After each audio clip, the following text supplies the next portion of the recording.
The most frequent thing that you will want to do on the Green Mountain website is to add upcoming events right here.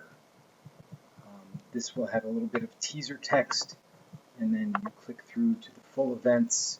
They'll have a title, it'll have a short description, and then learn more brings you to a full landing page where you've got all the details of the jump, again, the title, whether there's payment, the schedule, all those kinds of things. This is actually a fun jump description. I threw this photo in. It was the only one I have of the event.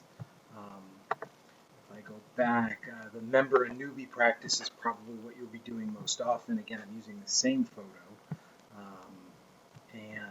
Here's the text. When you go to make the change, you're going to make a change in a lot of different places. The date is built into the URL, so that's part of it. The date is built in here, it's built in here, I put it into text. Those are all reasons to follow every field and make sure that every field is updated the way you want it to be. So I'm going to jump over here. You've got the instructions on this URL, greenmountaindocdogs.com/manager. That's the editor. Site admin, total 11 veils is the username and password. I just filled it in beforehand to make it fast. You log in and you come here. So the first thing you want to do is click modules, and then you click calendar, and then here are the list of all the events that we've ever had. And the best way that I find to do it is to have one set up for a member and newbie practice, for example. Here is what I've been calling it, and duplicating it, copying it. So we'll hit duplicate,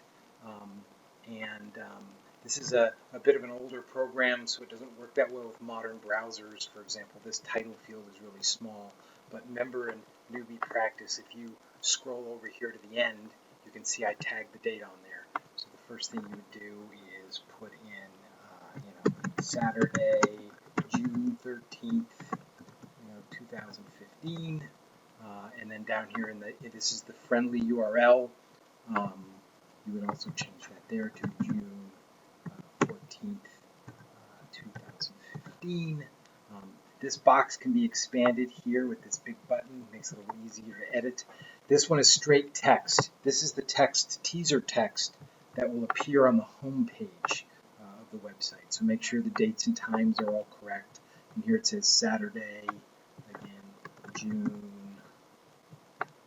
14th. Oops. 14th. There are the dates, blah, blah, blah. Go back to the teaser. And this is the content. Now with the content, you get a few more editing. You can do bold and italics. You can do bulleted lists, things like that, anchors. I found that this system is pretty much set up.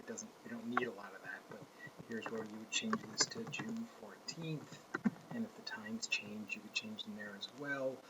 Are we charging a fee for this or not? I mean, those are just putting the text in there, and then so explain what is actually happening, and then come down here and we change this to today. So here's June.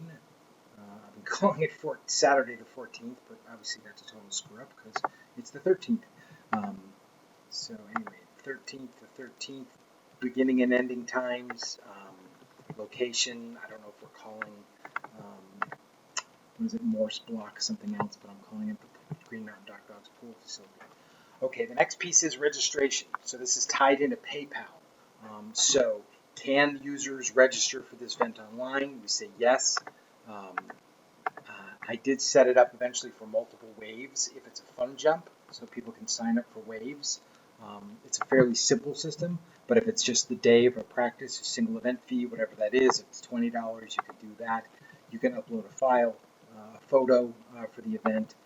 You could put tags in. It's for search engine purposes. I would just skip it for now. And these are SEO fields, search engine fields. And again, you just want to change the dates. So now I know it's the 13th.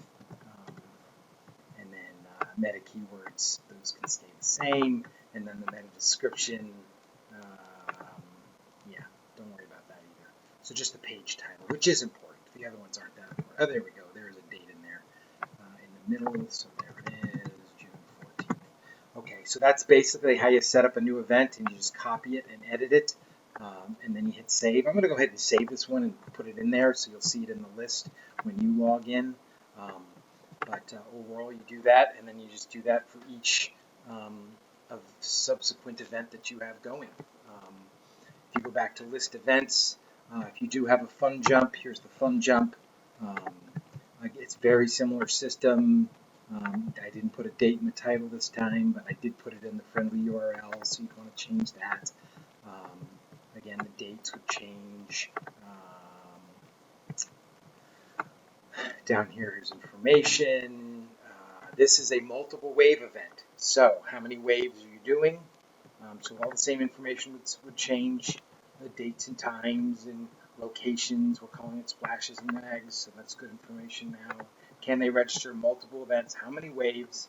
And then wave one, is it big air? Is it speed retrieve? What is the fee? Maximum number of participants.